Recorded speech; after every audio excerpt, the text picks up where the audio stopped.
El ente sin cabeza de los pantanos de Villa. Una historia más de mi colección. El ente sin cabeza de los pantanos de Villa. Andrés Cantú y sus amigos eran apasionados del graffiti. En el 2010 solían salir de madrugada a pintar en las calles, disfrutando de la libertad que les otorga la juventud y la falta de responsabilidades. Andrés en aquel entonces no tenía que preocuparse por trabajo ni cuentas por pagar, así que podía permitirse el trasnochar y dormir hasta la mediodía un poco más. Sus padres lo mantenían y él vivía con la preocupación típica de esa etapa de la vida. Una de esas noches, Andrés y 4 amigos decidieron aventurarse hacia el antiguo peaje de la Panamericana Sur, ubicado en la cueva de Chorrillos, pasando por los pantanos de Villa. Habían escuchado muchas historias sobre este lugar, la aparición de una chica de blanco, animales extraños que se movían entre los arbustos y un ambiente cargado de energía pesada que se podía sentir incluso desde el automóvil. Esa madrugada, armados con sus sprays, comenzaron a pintar mientras avanzaban por la ruta cerca de la fábrica de fideos Luchetti. Notaron algo extraño. Una figura se acercaba desde unas 2 cuadras de distancia. Era alrededor de la 1:30 de la mañana y la carretera estaba completamente desierta.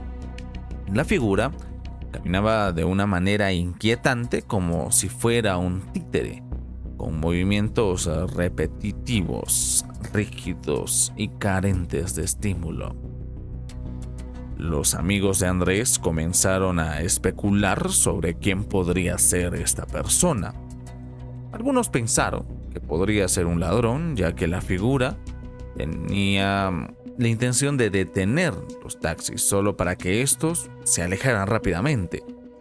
A medida que la figura se acercaba, una sensación de malestar empezó a apoderarse de Andrés y sus amigos. Sentían una vibración extraña. Una energía les erizaba la piel.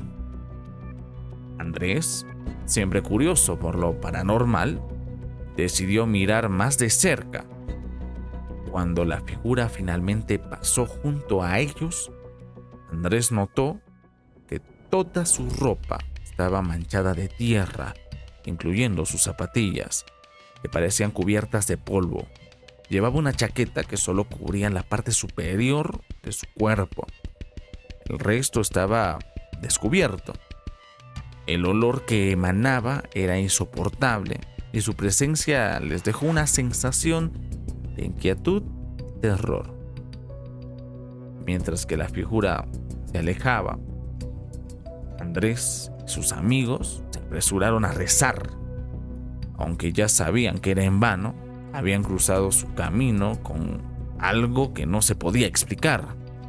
Una entidad que en esa oscura madrugada los dejó una marca imborrable en su memoria. ¿Ustedes qué creen que era este ente? Los fantasmas del centro comercial Jockey Plaza en el distrito limeño de Surco. Una historia más de mi colección. Los fantasmas del centro comercial Jockey Plaza en el distrito limeño de Surco. Renzo tenía 22 años en el 2002 cuando comenzó su primer trabajo en una pollería llamada Mediterráneo, ubicada en el sótano del centro comercial Jockey Plaza en Surco. Era su primer empleo y aunque estaba un poco temeroso, se adaptó rápidamente durante el primer mes. Todo parecía ir bien, pero con el tiempo comenzaron a suceder cosas extrañas. Renzo no lograba entender del todo. Una de las primeras cosas que notó fue que en varias ocasiones escuchaba su nombre siendo gritado, como si alguien intentara llamar la atención de él. Lo curioso era que en esos momentos se encontraba solo en la zona. Además, el tono en el que le gritaban su nombre era inquietante, diferente a lo que Renzo estaba acostumbrado. Esto comenzó a suceder con tanta frecuencia que lo distraía de sus labores. Conforme pasaron las semanas, las experiencias se volvieron más intensas. Renzo empezó a sentir toques en su hombro mientras estaba concentrado en su trabajo. En más de una ocasión, mientras conversaba con una compañera, sentía que alguien lo tocaba en el hombro, pero al voltear no había nadie. Sin embargo, no dijo nada al respecto, ya que temía que lo consideraran extraño o que no le creyeran, dado que era relativamente nuevo en el trabajo. A medida que el tiempo pasaba, los ataques se dieron más agresivos. Ya no solo le tocaban los hombros, sino sentía como si alguien le metiera la mano en la espalda. Aunque ahora, al recordar, a Renzo podía reírse de la situación, en su momento no le resultaba nada gracioso. La situación llegó a un punto culminante durante una reunión de trabajo. Los meseros, bartenders y demás empleados estaban reunidos en círculo y Renzo, como era de costumbre, se ubicó al final para no bloquear la vista a nadie.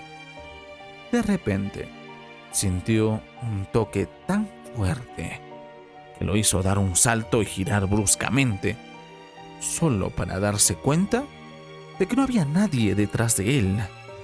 Su jefe, notando su reacción, lo llamó y le preguntó qué sucedía. Renzo, incómodo, le dijo que lo explicaría después. Al finalizar la reunión, su jefe se acercó, lo abrazó y le preguntó nuevamente qué estaba pasando. Renzo decidió contarle todo, como había comenzado escuchando su nombre, luego sintiendo toques en el hombro y finalmente las agresiones más fuertes. Fue entonces cuando su jefe le dijo: Renzo, tú no sabes dónde estás parado, ¿verdad? Renzo, un joven que de esa época no prestaba mucha atención a las noticias, se quedó perplejo. Su jefe lo lleva a la parte trasera del restaurante y le señala una puerta doble con una cadena. Empújalo un poco, le dijo. Renzo lo hizo y lo que vio lo dejó helado. Estaba totalmente quemado el ambiente. Esto era utopía, le explicó el jefe. Renzo sintió como si le hubieran arrojado un balde de agua helada.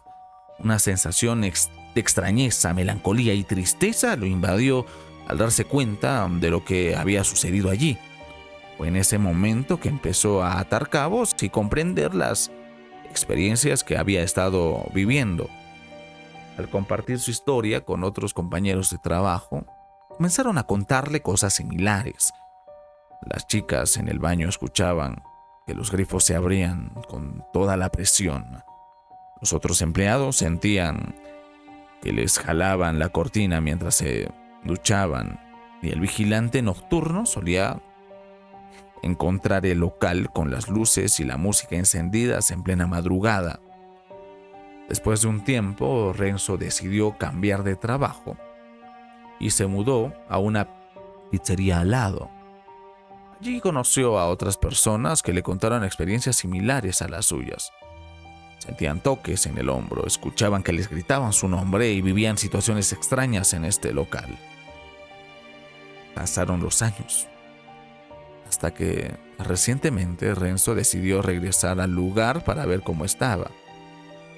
Notó que el restaurante donde él trabajó ya no existía, ahora había otro negocio de comida. Habló con la administradora y le preguntó si todavía ocurrían cosas extrañas en este espacio. Ella le confirmó que sí. especialmente a los empleados que trabajan de noche. Renzo, de momento, estaría reflexionando sobre la situación y pensó que tal vez esos espíritus estaban atrapados en el bullicio del centro comercial sin poder descansar en paz. Sintió que era necesario hacer algo por ellos. Quizás una ceremonia o una misa para ayudarles a trascender. Él cree que no están tranquilos y que merecen encontrar la paz. Y esa fue la historia que lo marcó.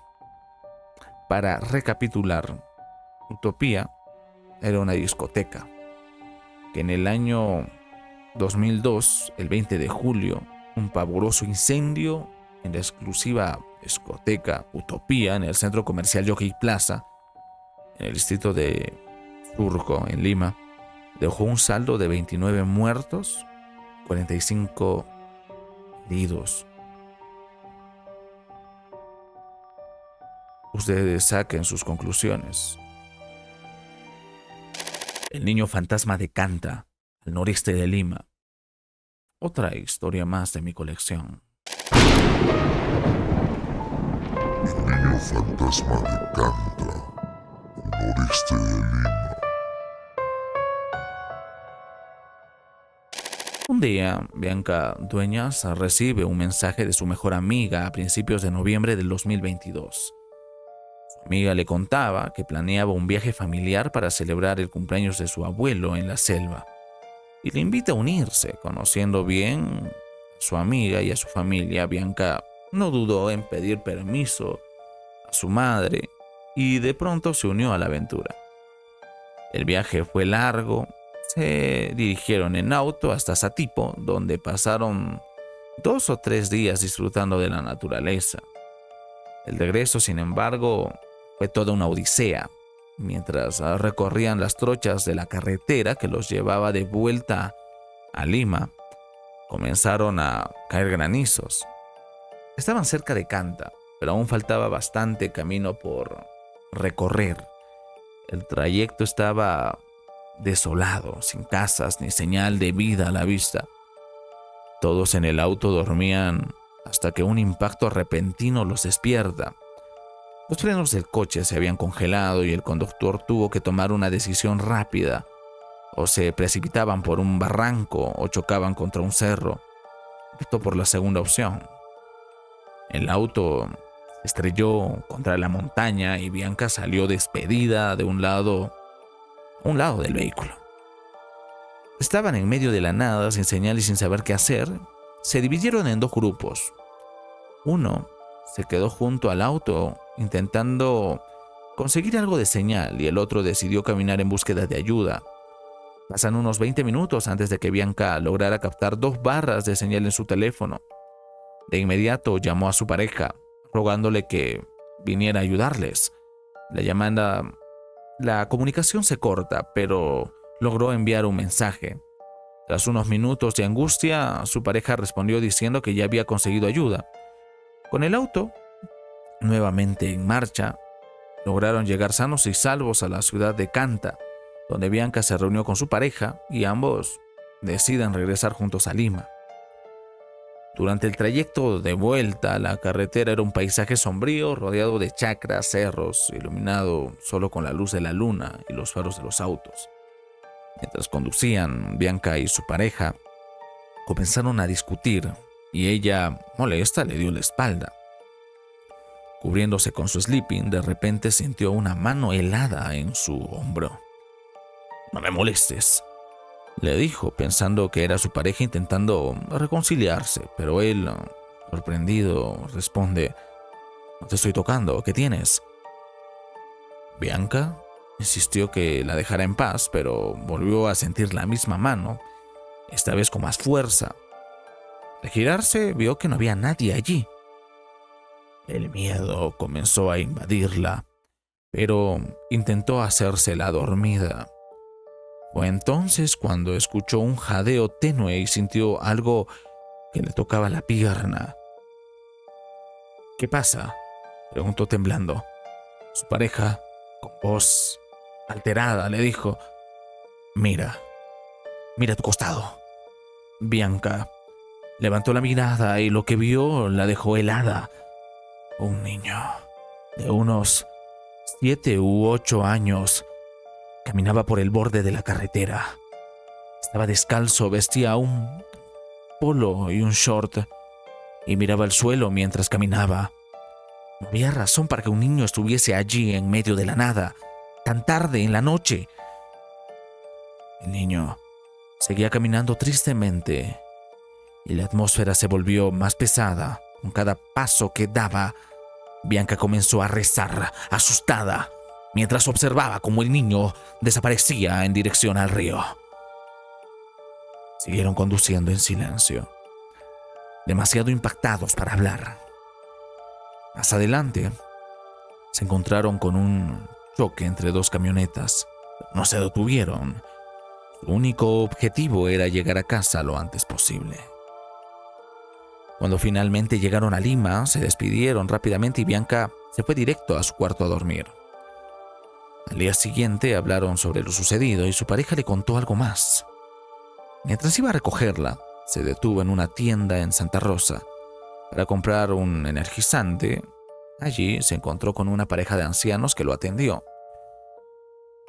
Cuando les preguntó cuánto tiempo falta para llegar a Canta, los ancianos se miraron en silencio antes de responder. A unos 40 minutos. ¿Qué hace viajando solo a estas horas? La pregunta le pareció extraña, pero no le dio mayor importancia en el momento. Sin embargo, al regresar de Canta a Lima, se dio cuenta que la tienda donde habría comprado el energizante ya no estaba. La carretera parecía desierta, sin rastro de la tienda ni de los ancianos. Ambos se quedaron con una sensación de inquietud, preguntándose si lo que habían experimentado era real o algún tipo de ilusión. Y así esa noche oscura en la carretera se convirtió en una historia que nunca olvidarán. ¿Ustedes creen que fue una ilusión? El eco de los muertos. Una lección en Cerro Colorado, Perú. Una historia más de mi colección. El eco de los muertos. Una lección en Cerro Colorado. Flor Martínez, una médica de renombre, recuerda con claridad un episodio de su juventud en 1988. En aquella época era una estudiante universitaria que cursaba su segundo año en Villa María. Durante una clase de ciencias, su profesor le asignó una tarea inquietante. Debía elaborar un esqueleto humano usando huesos reales y le dio una pista sobre dónde podría encontrarlos. El lugar era llamado Cerro Colorado en Huacho. Flor, junto a varios de sus compañeros, organizó el viaje y contrató un auto para llegar al lugar. Aunque se suponía que el profesor iría con ellos, no apareció. Al pensar de la incertidumbre, Flor decidió seguir adelante. Llevó a su amigo, que no era de la universidad, y, fiel a su espíritu competitivo, al llegar al cerro comenzó a correr hacia la cima, ganando la carrera y llegando primero. Al llegar encontró en el cerro una vasta pampa desolada. Lejos de las expectativas el profesor había originado, a pesar de la decepción inicial, curiosidad la llevó a seguir explorando. Tras un rato de búsqueda, Flor encontró un cráneo blanco, tan blanco como la tiza, y con una mezcla de inocencia y atrevimiento marcó el cráneo con su nombre, escribiendo Flor con un lapicero, convencida de que había encontrado algo valioso. Siguió explorando junto a su amigo. Después de excavar un poco más, descubrieron algo inesperado: un cuerpo envuelto en una manta, con los huesos de un niño pequeño cuidadosamente colocados junto a él. Sin pensar en las consecuencias, Flor decidió llevarse los huesos a casa, ignorando la advertencia de su compañero. En el regreso a Lima fue extraño. A medida que se acercaban a la ciudad, Flor comenzó a sentirse como si flotara en lugar de caminar. Al llegar a casa, le confesó a su madre que se sentía extraña, pero no le dio mayor importancia. Sin embargo, en los días siguientes, Flor comenzó a experimentar un deterioro rápido en su salud. Perdió el apetito y empezó a adelgazar alarmantemente. Su madre, preocupada, la llevó a varios médicos, pero ninguno pudo identificar la causa de su malestar.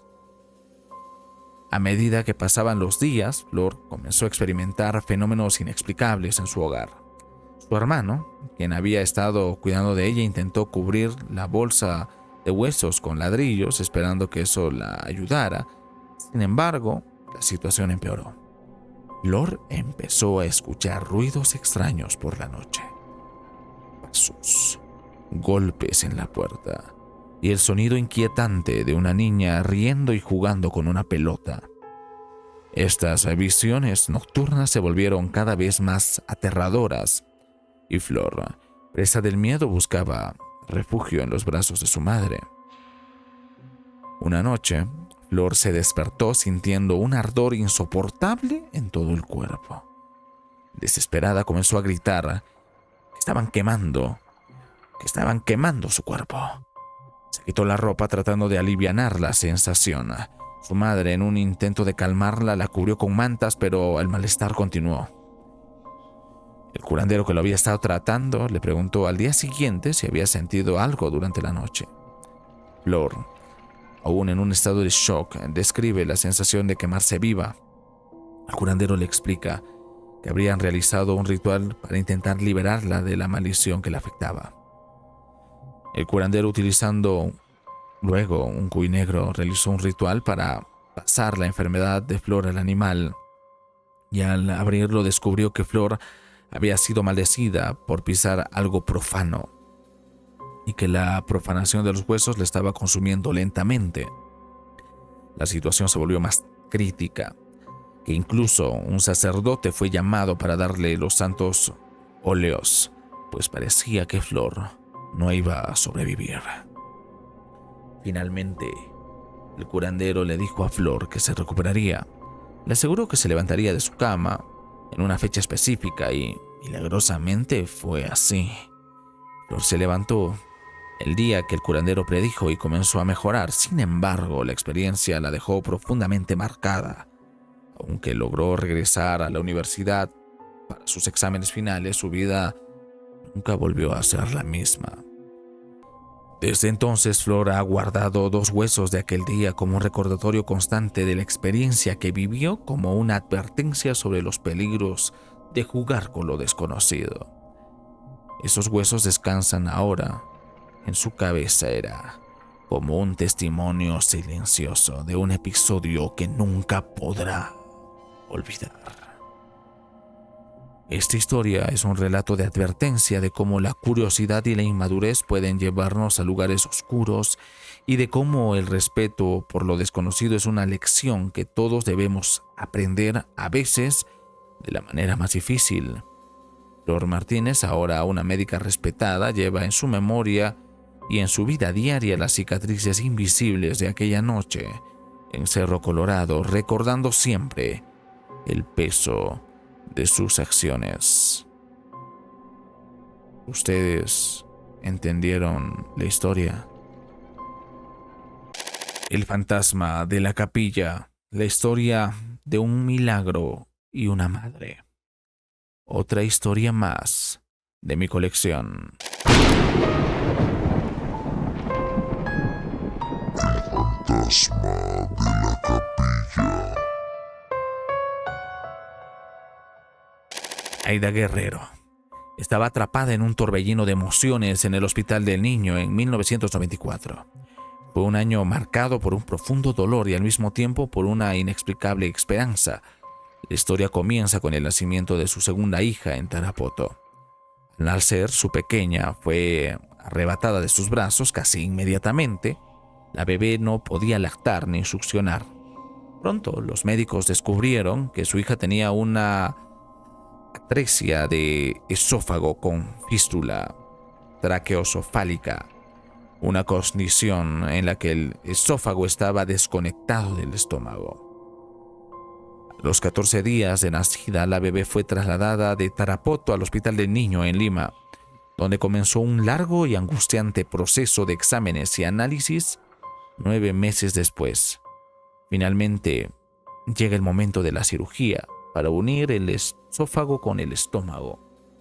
La operación fue extenuante, durando muchas horas, y aunque parecía haber sido un éxito inicial, la niña fue trasladada a cuidados intensivos al entrar en septicemia. Día tras día, Aida permanecía al lado de su hija con la incertidumbre y el miedo, pensando que no saldría bien esta operación. Todo ello en sus hombros. Los médicos le informaban que el caso de su hija era sorpresivo y sin cura conocida, advirtiendo que en cualquier momento podía perecer. Aida ya tenía otra hija y los médicos trataban de consolarla diciendo que era joven y podía tener más hijos, pero Aida no podía pensar en eso, no cuando la vida de su hija estaba en peligro.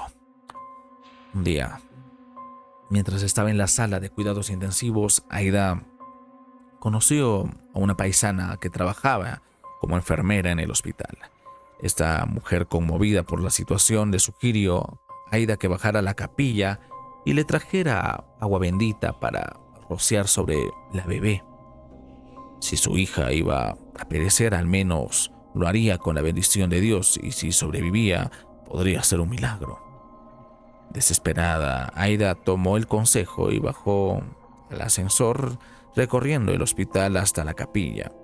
Al entrar, vio a una joven monja al fondo limpiando los bancos con dedicación.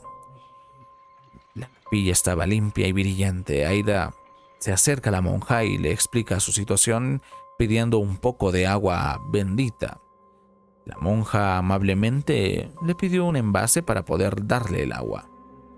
Aida encontró una botella y, justo cuando iba a salir de la capilla, la monja la detuvo. ¿Dónde está su niña?, preguntó la monja. En el 7º piso, en cuidados intensivos, responde Aida. La monja aseguró que ella misma llevaría el agua bendita y rociaría a la bebé. Con una mezcla de emoción y gratitud, Aida la acompaña hasta el ascensor y llegan al 7º piso, hablando con el jefe del piso, quien les permitió entrar en la sala de cuidados intensivos.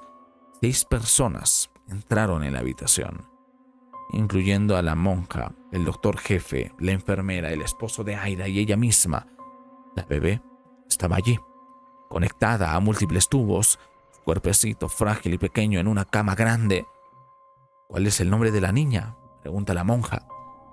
Aida respondió que la bebé aún no tenía nombre. La doctora Valdivia, quien estaba presente, le sugirió llamarla Milagros. Mientras la monja comenzaba a rociar el agua bendita sobre la bebé, algo extraordinario sucedió. La pequeña zona hundida del cuerpo de la niña, producto de la septicemia, comenzó a reaccionar de una manera que Aida nunca había visto antes. La bebé tenía un color amarillento intenso, un signo de la grave infección, pero en ese momento se sintió diferente, como si la chispa de esperanza hubiera sido encendida. Los días pasaron y el miedo de recibir una mala noticia consumida carcomía a Aida y a su esposo. Durante 3 días no se atrevieron a ir al hospital, temiendo lo peor. Finalmente, el sábado deciden enfrentar el temor y fueron al hospital del niño. Subieron las escaleras con el corazón en la garganta, temiendo que cada paso los acercaba a la verdad. Al llegar al 7º piso, esperaron ansiosamente que la enfermera saliera con las recetas, pero no había ninguna receta para su hija. La angustia creció hasta que finalmente apareció la doctora Valdivia. Aida, convencida de que la doctora iba a darle la terrible noticia de el fallecimiento de su hija, se preparó para lo peor. Pero en lugar de eso, la doctora le dijo algo que nunca olvidaría. La felicito. Su niña es una guerrera, una verdadera luchadora. La operación ha sido un éxito y aunque la bebé había estado al borde de la muerte, ahora estaba recuperando de la unidad cardiovascular. Aida, el corazón lleno de alivio y gratitud, bajó corriendo a la capilla para agradecer a la monja que había rociado el agua bendita sobre su hija. Pero cuando llegó a la capilla, la joven monja no estaba allí. Preguntó por ella, pero la única respuesta que obtuvo fue que solo habían 3 monjas en el hospital y ninguna coincidía con la descripción de la joven que le habría ayudado. Aida nunca volvió a ver a aquella monja, pero su corazón sabía que había presenciado un milagro. Su hija, Milagros, era la prueba viva de que algo había intervenido en su caso. Y así, Aida Guerrero, una madre desesperada, se convirtió en testigo de un milagro que cambiaría su vida para siempre. ¿Y ustedes? ¿Quién o qué creen que era esa joven monja?